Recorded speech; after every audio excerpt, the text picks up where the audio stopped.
Good morning, guys. My name is Andrea Cambero, and my partner is Alvaro Chavez. We are going to talk about the Industrial Revolution and the industrialization process. First of all, we would like to explain you what is the Industrial Revolution, since nowadays is an important phenomenon in our society. And the Industrial Revolution was staged during the first 100 years of the United States history, where the economy progressed from manual labor and farm labor to a greater degree of industrialization based on labor. Western Europe was industrialized in the mid to late 1700s, while the United States remained agrarian with resource processing gristmills and sawmills being the main industrial non-agrarian output. From about 1760 to 1840, the United States underwent industrialization, a period better known as the Industrial Revolution. This term is more common for people. And during this time, there was an economic evolution which was favored by the existence of a huge territory and wealth of natural resources, as for example, first, arable land, energy sources, and minerals. During this period, some phenomena appeared, such as first, population growth, second, construction of transport infrastructure, and third, textile industry. In the first case, population growth, the North American economy suffered labor shortage. As a way to avoid it, they had to increase salaries to motivate people. However, companies tried to save labor using machines.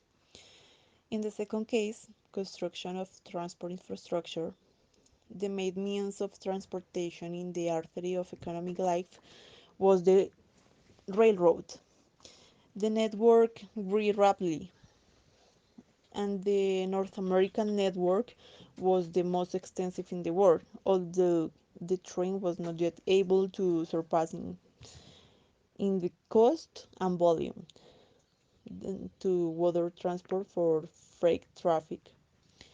And in the third case, the textile industry, in the final decades before the Civil War, the cotton manufacturing industry was in expansion. It has increased by 77% and wool textiles by 42%. However, there is an important aspect, and is that the population has increased only 4 times. As I mentioned, there was an important aspect of the Industrial Revolution, and there was the textile industry. And there was a person who helped this process. He was Samuel Slater. He was born in England and he is known as the father of American industry. When he saw the success of the textile industry in Europe, he immigrated to the United States to found this industry. And there were people who had tried it before him, but he was the only person who succeeded. And despite of the jealousy with which England protected the new inventions of cotton making machinery that were brought to the United States. Samuel Slater was considered the American industrialist. The beginning of the American Industrial Revolution is often attributed to him, who opened the first industrial factory in the United States in 1790. He started with a design that he borrowed heavily from a British model. Slater's hacked technology greatly increased the speed with which cotton yarn could be turned into yarn. He entered America's first water powered cotton mill, and this invention revolutionized, revolutionized the textile industry. And the growth of the Industrial Revolution depended on the ability to transport raw materials and finished goods over long distances.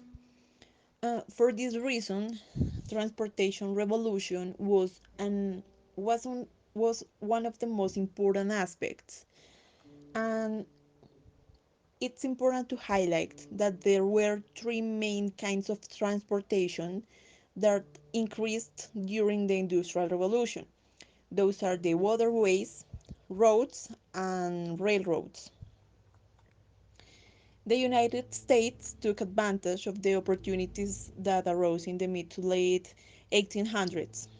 The groundbreaking of a new form of transportation that allowed to transport goods and people efficiently. Railroads were a major improvement to the United States transportation. It was the start of the modern society that they have now. In 1851, the American Railroad Journal declared that the railroad had become the great agent of civilization and progress and the most powerful instrument for good the world has yet reached. By 1860, the United States had more railroad track than the rest of the world combined, over 30,000 miles approximately. Yet the amount of track does disproportionately split between the north and south, with the more track in the north. And the creation of railroads improved the quality of life of many Americans. It helped with the transportation of goods, services, and improved the populations of major cities and created movement throughout the country to the usage of the transcontinental railroad. And this wouldn't have been possible if the Industrial Revolution didn't take place in the industrialization, since it created the necessary tools and opportunities and ideas to make transportation possible in the United States. During the era of the transportation revolution, there were created the roads. In 1794, a new road was opened between Philadelphia, Pennsylvania, and Lancaster. It was the country's first toll road built by a group of businessmen.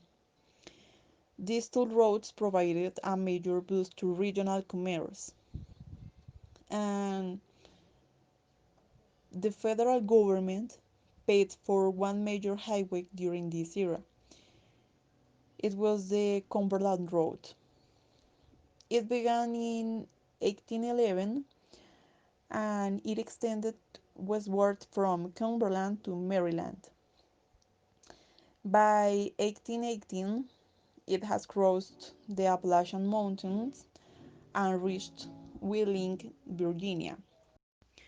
And to conclude with the transportation revolution, is so important to talk about the commercial ports. And in the north of New York, Americans handed one of the Western world's largest construction projects in 4,000 years. And I'm talking about the Erie Canal. It is an artificial river that crosses the Atlantic Ocean with the Central America, and its construction was extended during 8 years and it was opened in 1825. However, it's important to note that there was a person who was interested in this project, and he was the governor, David Clinton.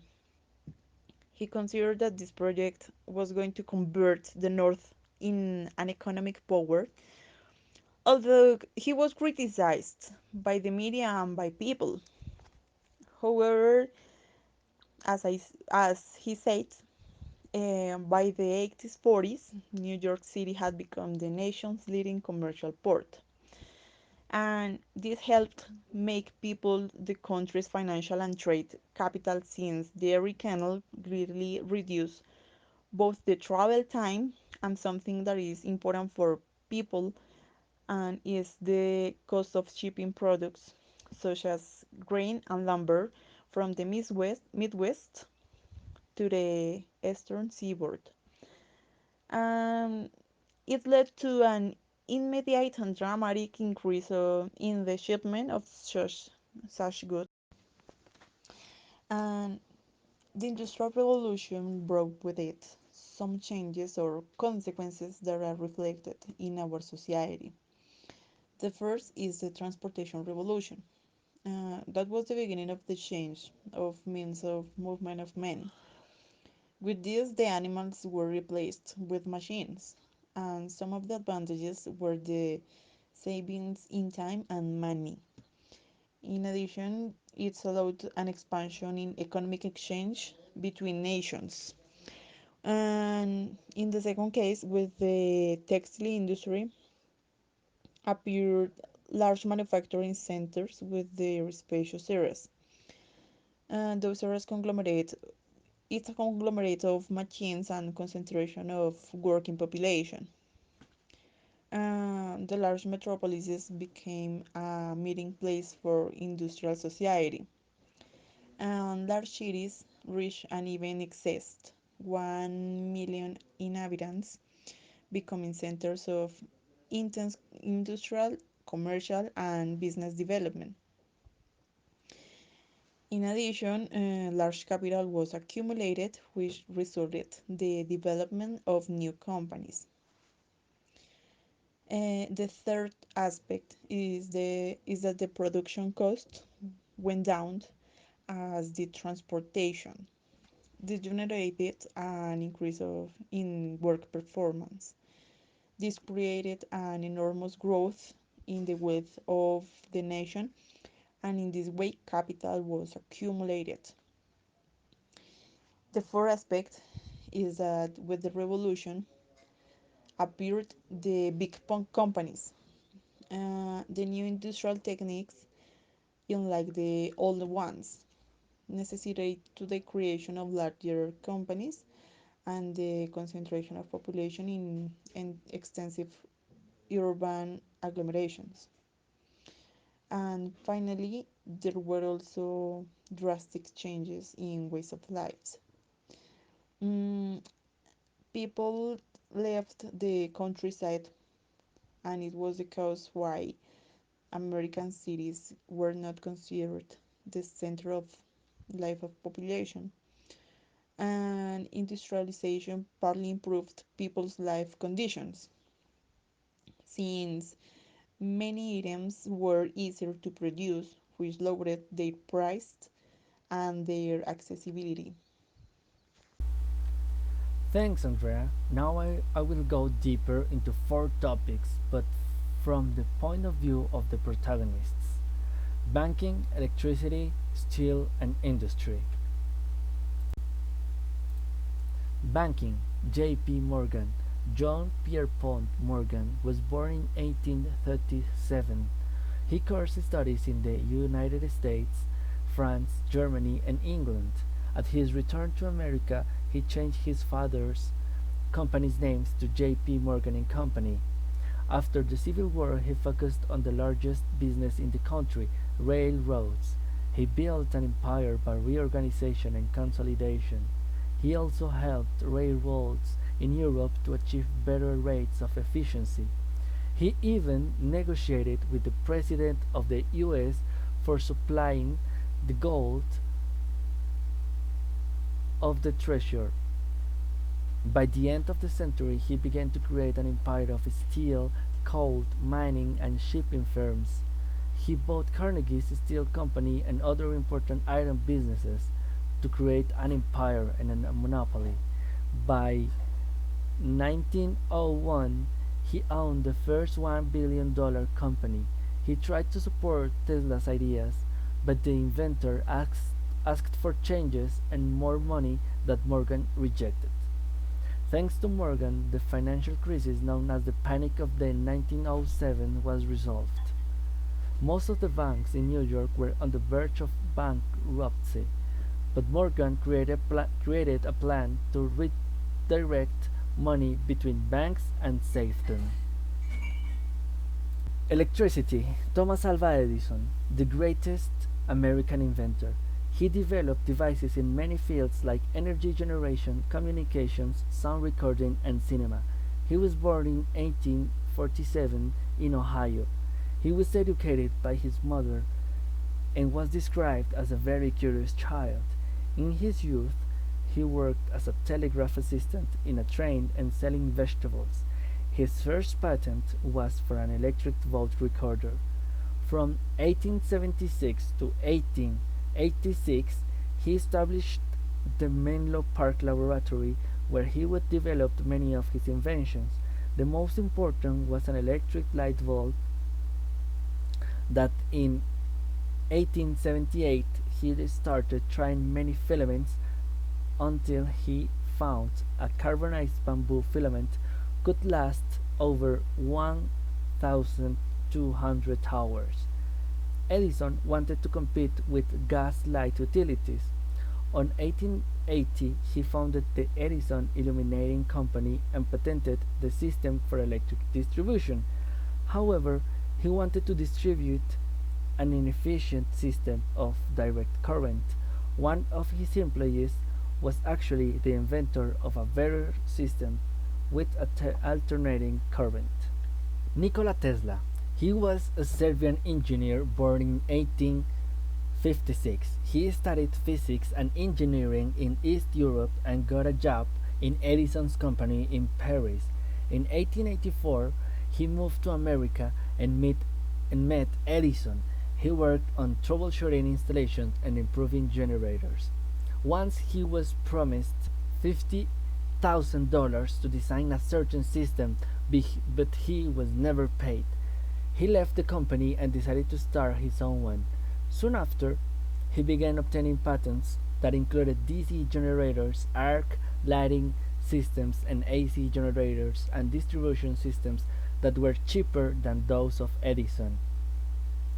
In 1887, Tesla developed the induction motor that ran with alternating current. He patented it, and rapidly it was spread through Europe and America thanks to the victory of AC in the War of Currents. Thanks to Westinghouse support and the laboratory in New York, Tesla developed his coil. Later, he consulted on building generators in the Niagara Falls, work on X-rays and radio remote control. Steel. Andrew Carnegie. He was born in Scotland in 1835. In 1848, his family decided to move to America. They arrived to Pennsylvania looking for a better life. In 1849, he became the telegraph assistant in the Pittsburgh office of the Ohio Telegraph Company. He loved reading and exploited it through the Colonel James Anderson's library. He decided to form himself. He quickly escalated the positions in a company of railroads to the point he was superintendent. He acquired much of his knowledge about management and control from this big business of railroads. Thomas A. Scott helped him with his first investments, and this is how he increased slowly his capital at the beginning. He first invested in sleeping cars for first class travel by train during the Civil War. After the war, he invested in oil and iron companies. These two products had a huge impact in the economical growth of the United States, but also of his. By 1885, he made a fortune in the steel industry, controlling the most extensive integrated iron and steel operations in the history of the U.S. He adopted new technologies that allowed him to be the greatest producer of iron, specifically pig iron, by 1889. By 1901, Carnegie was tired and decided to retire. Then he sold his company to J.P. Morgan, forming the United States Steel Corporation. J.P. Morgan admired the way Carnegie had managed his company and efficiently earned profits. After that, Carnegie dedicated to altruism, founding public libraries and schools until his death in 1919. Industry. Henry Ford. Born in 1863, Henry Ford is the responsible of one of the most important aspects of the industry not only in America but in the world. He invented the assembly line, and with it Fordism. He was supposed to work in the family farm, but he never wanted to. He was hired by Westinghouse to service their steam engines. In 1891, he worked in Edison's company in Detroit. In the meantime, he experimented with gasoline engines, and after several tries, he decided the Model T. It was very inexpensive, easy to drive, with cheap repairing. This car was the first massive car thanks to the assembly line. The final total production during the 19 years it was produced was more than 15 million units. Since it was affordable to middle classes, it contributed to the modernization of the US. Its design inspired almost every other car manufacturer. It is considered one of the symbols of the industrialization age. If you have read La Voragine, you know about La Casa Arana and how they produced rubber that was in fact transformed in tires for Ford's Model T.